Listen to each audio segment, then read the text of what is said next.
오늘 우리에게 주시는 하나님의 말씀은 사도행전 2장 42절에서 47절까지의 말씀입니다. 그들이 사도의 가르침을 받아 서로 교제하고 떡을 떼며 오로지 기도하기를 힘쓰니라. 사람마다 두려워하는데 사도들로 말미암아 기사와 표적이 많이 나타나니 믿는 사람이 다 함께 있어 모든 물건을 서로 통용하고 또 재산과 소유를 팔아 각 사람의 필요를 따라 나눠주며 날마다 마음을 같이하여 성전에 모이기를 힘쓰고 집에서 떡을 떼며 기쁨과 순전한 마음으로 음식을 먹고 하나님을 찬미하며 또 온 백성에게 칭송을 받으니 주께서 구원받는 사람을 날마다 더하게 하시니라. 아멘. 아멘. 먼 길 달려오셨는데 힘내시라고 또 감사하다고 말씀 잘 받겠다고 우리 큰 박수로 또 환영하는 시간 갖겠습니다.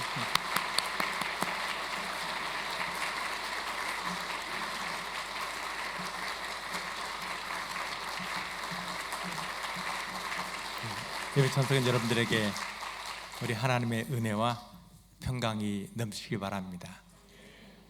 다른 교회 약속이 있었는데 목사님 말씀하셔서 취소하고 양해 구하고 왔습니다. 더 큰 은혜가 함께 하시길 바랍니다. 우리가 이상적으로 생각하는 교회는 초대 예루살렘 교회입니다. 모든 교회가 사도행전에 기록된 초대교회 모습 본받기를 소망합니다. 초대교회로 돌아가자 초대 예루살렘 교회를 본받지 않은 구호를 곳곳에서 들을 수가 있습니다. 과연 초대 예루살렘 교회는 어떤 교회일까요? 오늘은 사도행전 2장에 나온 초대교회 모습을 통해서 한빛교회를 향하신 우리 하나님의 기대, 수수감사 예배, 그리고 9주년 감사 예배 드리는 여러분을 향하신 우리 하나님의 소망이 무엇인지를 함께 생각해 보기를 원합니다. 먼저 초대 예루살렘 교회는 하나님의 말씀의 가르침을 잘 받는 교회였어요. 42절 말씀 보니까 저희가 사도의 가르침을 받았다고 말씀합니다. 사도는 열심히 성도를 가르쳤고 성도들은 마음을 열고 그 말씀을 받아들인 겁니다. 우리 신앙은 하나님의 말씀에 세워집니다. 성경을 통해서 하나님의 뜻을 알고 말씀으로 성장하고 말씀을 행함으로 하나님의 사람으로 인정을 받습니다. 말씀에 근거하지 않으면 아무리 오랫동안 교회를 다닌다 할지라도 아무리 열심히 봉사한다 할지라도 온전한 신앙 가질 수가 없습니다. 그런 신앙은 쉽게 무너지는 겁니다. 이걸 너무도 잘 아는 사도들은 열심을 다해서 교인들을 가르쳤던 겁니다. 성경은 믿음은 들음에서 나며 들음은 그리스도의 말씀으로 말미암는다고 이야기해요. 우리가 좋은 믿음 갖기를 원한다면, 하나님 인정하시는 그런 믿음 갖기를 소망한다면 먼저 말씀을 잘 들어야 하는 겁니다. 말씀을 통해서 하나님이 누구시며 예수 그리스도가 어떤 분인지 지금 우리를 위해서 무엇하고 계신지 알아야 믿고 의지하고 헌신할 수가 있는 겁니다. 또 말씀을 듣는다는 것은 그 말씀을 행하는 것을 의미해요. 요한계시록 1장 3절 말씀 보면 이 애언의 말씀을 읽는 자와 듣는 자와 그 가운데 기록된 것을 지키는 자가 복이 있다고 말씀해요. 우리 구절 세 종류의 사람, 읽는 자, 듣는 자, 그 가운데 기록된 것을 지키는 자에게 복이 있단 말씀으로 해석하는데 헬라어 본문에 보면 조금 의미가 다릅니다. 읽는 자는 단수로 돼 있고 듣고 듣기는 자는 복수로 돼 있어요. 우리 지금 모두가 성경을 가지고 있지만 초대교회는 개인이 성경을 갖는 경우가 많지 않아요. 교회가 소유했습니다. 그래서 교인들이 교회에 오면 한 사람이 성경을 낭송하고 다른 분들은 그 말씀을 들었다는 거예요. 우리 말씀을 읽는다는 이야기를 자주 하기 때문에 성경 자체가 문자 언어로 기록됐다고 생각하지만 실제 그림 언어로 기록되어 있어요. 눈으로 펴고 해석하는 그런 형태의 언어가 아니고 귀로 듣고 말씀 세계 속에 들어가서 말씀과 내가 하나가 되는 그 말씀을 내가 경험하는 그런 언어로 성경이 기록됐다는 겁니다. 또한 듣고 행하는 자를 두 종류의 사람으로 해석하지만 실제 헬라어 본문에 보면 호이라고 하는 하나의 관사로 연결해요. 그 정확히 번역하면 말씀을 듣고 행하는 사람이 복이 있다. 단순히 말씀을 듣는 자가 복이 있는 것이 아니고 그 말씀을 듣고 행하는 자. 다시 말씀드리면 말씀을 듣는다는 것은 그 말씀을 행하는 것을 의미해요. 하나님께서 아브라함에게 이삭을 바치란 말을 들었을 때 그는 그 말씀을 즉시 행했습니다. 22장 3절 말씀 보니까 아브라함이 아침 일찍 일어나 하나님이 자기에게 지시한 곳으로 갔다. 사랑하는 아들을 제물로 바치라 했을 때 내가 언젠가 하겠다고 고민한 게 아니고 마치 기다렸다는 듯이 새벽같이 일어나서 아들을 데리고 모리아산으로 올라갔다는 겁니다.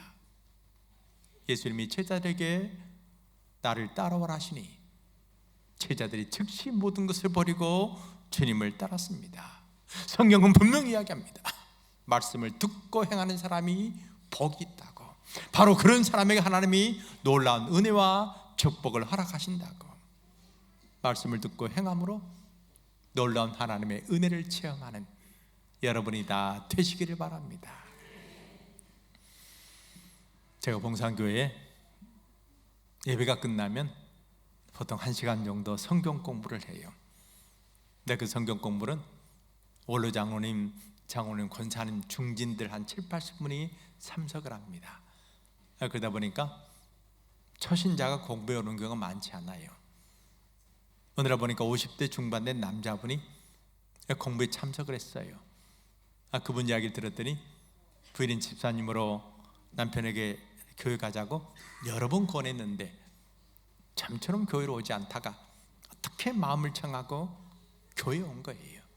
그리고 교회에 온 첫 주부터 성경 공부 참석한 겁니다. 3주가 지나니 공부가 끝나니까 그 부인 집사님이 저를 찾아와서 감사 인사를 해요.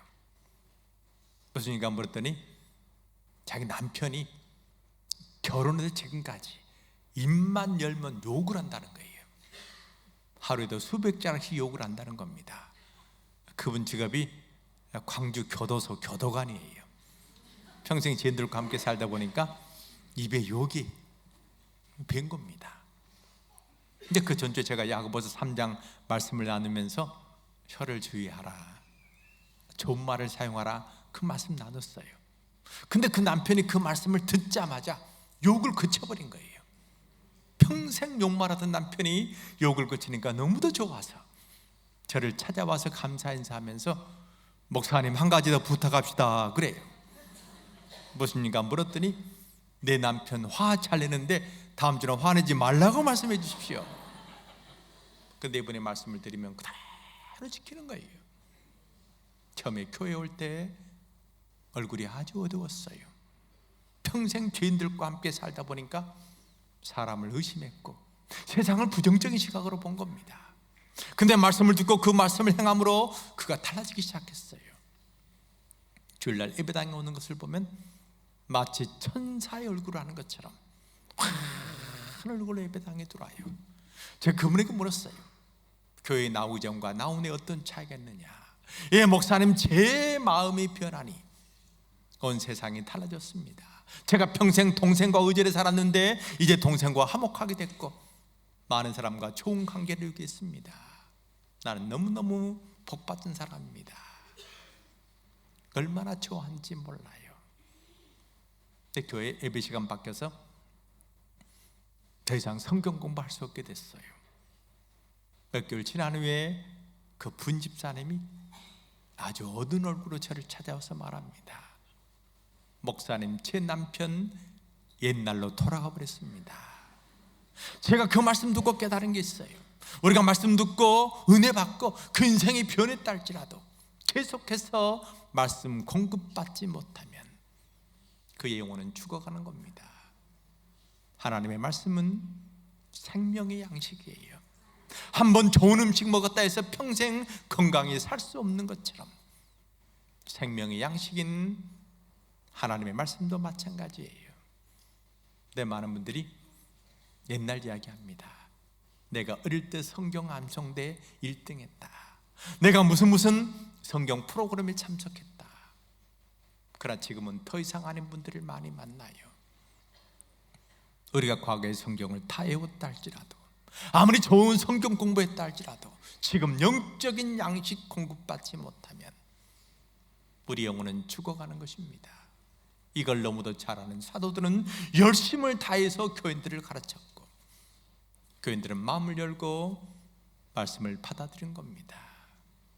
말씀을 마음으로 받아들여서 하나님의 놀라운 은혜를 체험하는 여러분이 다 되시기를 바랍니다. 둘째로 기사와 표적이 있는 교회가 돼야 돼요. 43절 말씀 보니까 사람마다 두려워하는데 사도들로 인하여 기사와 표적이 많이 나타났다고 말씀해요. 초대교회 성도들은 하나님의 놀라운 기적을 체험했습니다. 아니, 하나님께서 교회 가운데 임하셔서 놀라운 기적의 은혜를 베풀어 주신 것입니다. 2장 그리고 3장 보면 바로 기적 사건을 소개해요. 베드로 요한이 성전에 기도하러 가다가 미문에 앉아 구걸하는 안진뱅이를 봤습니다. 이 사람을 불쌍히 여긴 베드로 요한은 은과 금은 내게 없거니와 내게 있는 것으로 내게 주노니 나사렛 예수의 이름으로 일어나라고 말씀합니다. 그러자 그가 곧 발목에 힘을 얻고 일어서 뛰어 성전에 들어갔다고 성경은 말씀하고 있어요. 베드로 요한이 예수님의 이름으로 병을 고쳤다는 겁니다. 성경이 이 사건을 기록한 이유는 무엇일까요? 기사와 표적은 예수님 이름에 의지할 때 경험할 수 있고 경험해야 한다는 것을 말씀하고 있어요. 단지 2000년 전의 초대교회만이 아니고 오늘 우리의 교회가 지금 예배드린 여러분에게 예수님의 이름에 의지할 때 놀라운 기적의 역사가 일어나야 한다고, 일어날 수 있다고 말씀해 주고 있는 것입니다. 얼마 전 저희 학생이 저를 찾아와서 감사 인사를 해요. 이 친구 지금 순천서 목회를 하고 있는데 교통사고 나서 허리를 크게 다쳤다는 거예요. 허리 다친 분은 알겠지만 통증이 심하다가 좀 나아지고 또 아프다가 고통이 심한 게 허리병이잖아요. 그때도 너무너무 허리가 아파서 움직이기도 어렵고 앉기도 힘들었다는 거예요. 그때 제가 예배를 인도했어요. 마음에 많은 갈등이 생기더랍니다. 내가 몸이 아픈데 쉴 것인가 아니면 그래도 예배 참석할 건가, 어떻게 마음을 정하고 예배에 참석한 거예요. 제가 설교를 시작하는데 너무너무 허리 통증이 심했다는 겁니다. 그때 제가 예수님 병자 치유하셨다는 치유 설교를 했어요. 근데 그 말씀을 듣는데 그렇게 은혜가 되더래요. 아멘, 아멘이 나오고 정말 주님께서 자기 곁에 오셔서 자신을 만져주는 그런 경험한 겁니다. 근데 놀라운 것은 설교가 끝나자마자 그렇게 아프던 허리가 깨끗하게 나은 것입니다. 근데 그 친구 바로 오지 않고 한 3개월 지난 후에 왔어요. 제가 왜 이제 왔냐고 물었더니 정말 허리 나았는지 확인하기 위해서. 그러나 3개월 지나도 허리가 더 이상 아프지 않으니까 저를 찾아와서 감사 인사해요. 제가 말씀 증거할 때 그 학생 아픈지 몰랐어요. 성경에 예수님께서 병자를 치유하셨다고 말씀하니까 제가 믿고 전했고 그 학생 그 말씀을 자기에게 주신 하나님의 말씀으로 아멘으로 받아들인 겁니다. 그러니 주께서 놀랍게 예배 가운데 역사하셔서 그의 아픈 병을 깨끗하게 낫게 하신 겁니다. 이 시간 몸이 아픈 분도 계실 거예요. 인생의 어려움 때문에 답답한 심정으로 앉아 계신 분도 계실 겁니다. 너무 힘들어서 한숨 쉬며 눈물을 흘리며 하루하루 지낸 분도 계실 거예요. 이 시간 그 모든 짐을 우리 주님께 내어놓으시기 바랍니다. 나를 긍휼하게 달라고, 나를 불쌍히 여겨 달라고, 나에게 자비의 은총을 베풀어 달라고. 주님 아니면 내가 도저히 견딜 수 없다고, 도저히 살 수 없다고 간절히 내 마음을 토로하시면 우리 주님께서 우리를 찾아오셔서 놀라운 기적의 은혜를 베풀어 주실 것입니다.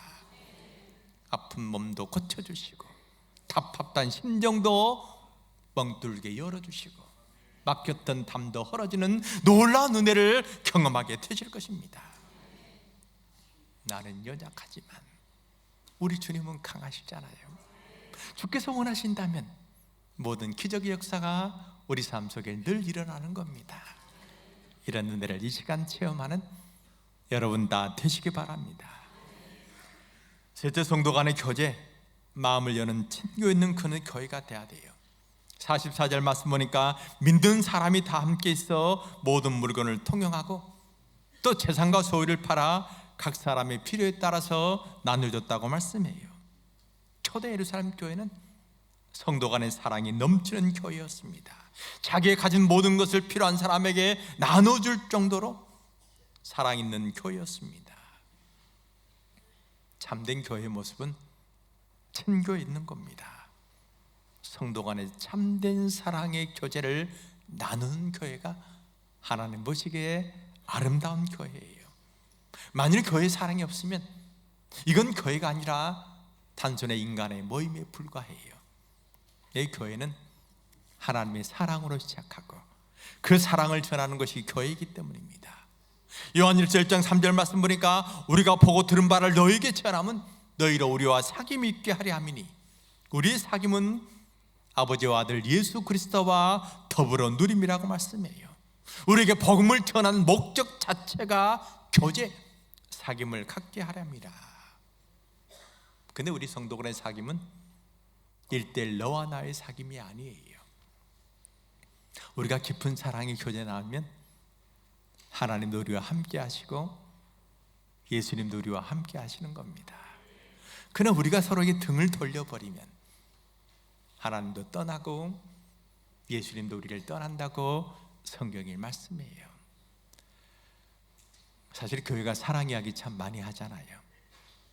교회에서 사랑하기가 쉬운 일은 아닌 것 같습니다.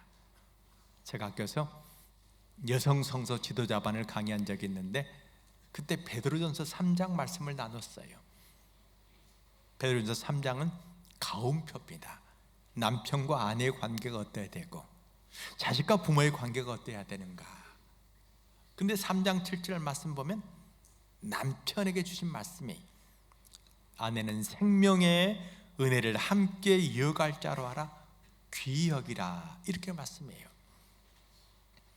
제가 이 말씀 해석하면서 남편과 아내는 이 땅에서만이 아니고 천국에 가도 알아본다 그랬더니 한 권사님이 정색하면서 물어봅니다.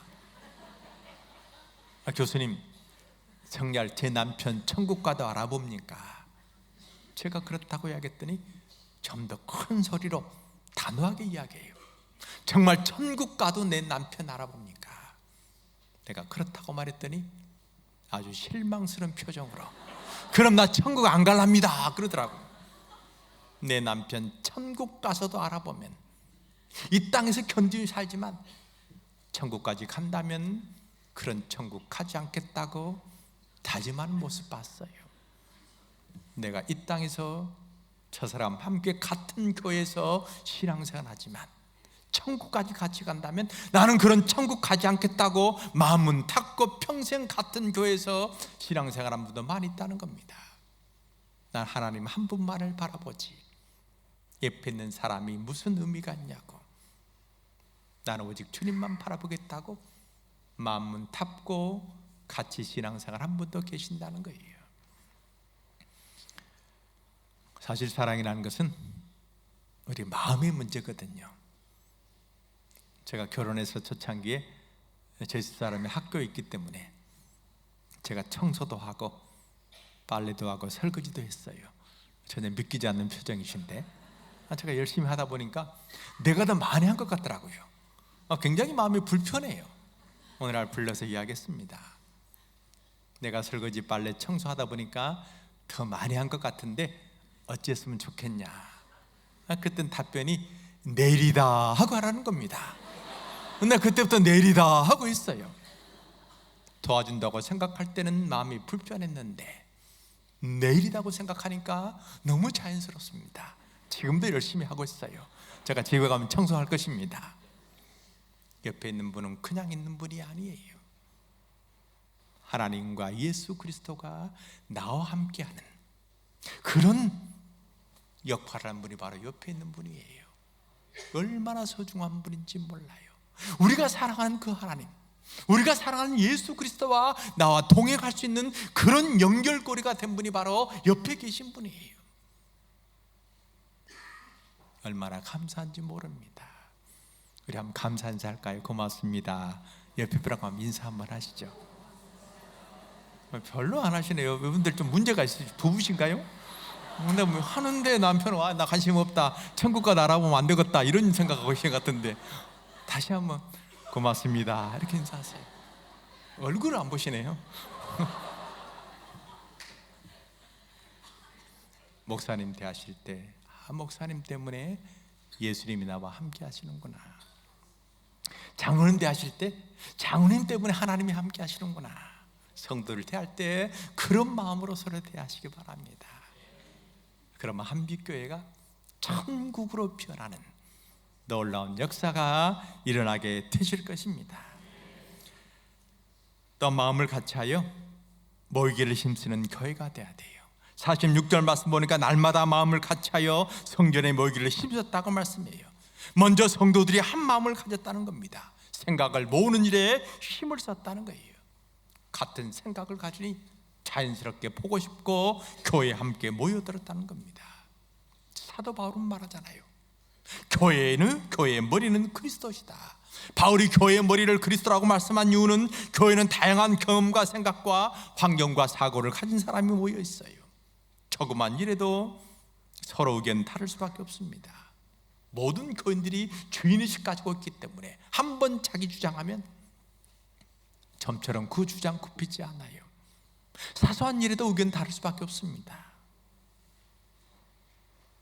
제 학생 중에 목포에서 배를 타고 한 3시간 거리 한 섬에 목회하는 친구가 있어요.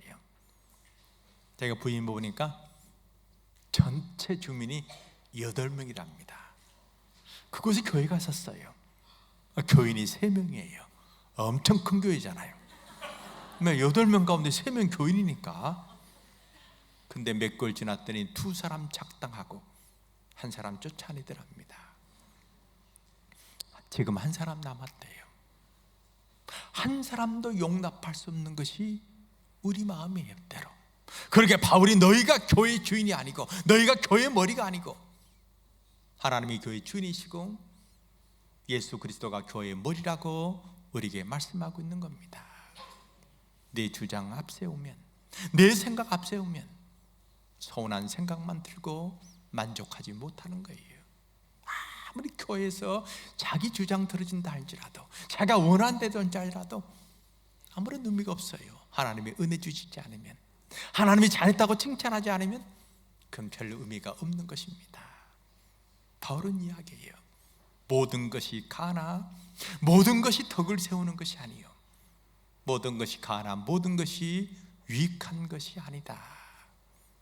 옳은가 그른가를 생각하기 전에 바로 이것이 교회의 덕이 되는가, 다른 사람의 유익이 되는가를 먼저 생각하시고 판단하시고 결정하시면 하나님의 놀라운 역사가 한빛교회에 일어나게 되고 날마다 부흥하는 은혜를 베풀어 주실 것입니다. 마지막으로 칭송받는 교회가 되어야 돼요. 47절 말씀 보니까 하나님이 찬미하며 또 온 백성에게 칭송을 받으니 주께서 구원받는 사람을 날마다 더하게 하셨다고 말씀합니다. 우리가 복음을 전한 대상은 믿지 않는 사람이에요. 그들을 교회로 인도하려면 교회 좋은 소문이 널리 나야 되는 겁니다. 한빛교회 참 좋은 교회입니다. 별로 아멘 안 하시네요. 참 좋은 교회입니다. 하나님이 함께 하신 교회입니다. 우리 목사님 얼마나 귀한 분이잖아요. 키도 크고 잘생겼고, 제가 이렇게 잘생긴 분 처음 봤어요. 말씀도 얼마나 성이 잘 전달되잖아요. 발음도 똑똑하고, 전 발음이 잘 안 되지만 발음이 정확하시더라고요. 목소리 윤기가 쫙 그러시고 너무나 감명되는 말씀이잖아요. 학교 다니고 공부 잘했습니다. 별로 안 믿기신데 아직 공부 잘했어요. 지난번에 저희 학교에 첩프를 인도했는데 얼마나 말씀을 깊이 있게 전하시는지. 제가 신약학자고 34년 동안 성경만 연구했는데 저보다 훨씬 더 영적인 통찰력이 뛰어나신 분이더라고요. 이런 귀한 분 함께 신앙생활 하시는 겁니다. 여러분 복 받으셨어요. 제가 들어오는데 찬양단 얼마나 은혜스럽게 찬양하는지 마음에 깊은 감동이 있어요. 아까 중창단 보니까 본향을 하네, 옛날 노래 부르시더라고요. 찬양단은 젊은 세대, 중창단은 옛날 노래. 제 생각에 젊은이와 연세 드신 분이 함께 어울려가는 참으로 좋은 교회구나, 하나님이 크게 역사하시고 축복하시겠구나, 그런 생각이 들었어요. 여러분들 말씀을 듣는 그 모습이 너무나 말씀을 사모하는 두 분만 조금 관계만 잘하시면 너무너무 좋으세요. 말씀을 이렇게 들으면 하나님 역사하시는 겁니다. 귀한 은혜 베푸시는 거예요. 이런 교회 신앙생활한 거 얼마나 귀한지 몰라요. 이제 9주년 맞이한 이 한빛교회가 한국 교회를 대표하고 세계 선거에 앞장서는 귀한 교회로 성장하게 되시기 바랍니다. 주께서 날마다 구원받는 사람의 수를 더하시는 놀라운 은혜를 체험하는 여러분이 다 되시기를 바랍니다. 아버지, 은혜를 감사합니다. 함께 말씀 나누게 하시고 주님을, 우리를 향한 기대가 무엇인지 생각해 볼 수 있도록 은총을 베푸심을 감사합니다. 온 백성들의 칭송을 받아서 날마다 구원받는 사람의 수가 늘어가는 놀라운 역사를 경험하게 도와주시옵소서. 모든 말씀 우리 예수 그리스도를 받들어 간절히 기도합니다. 아멘.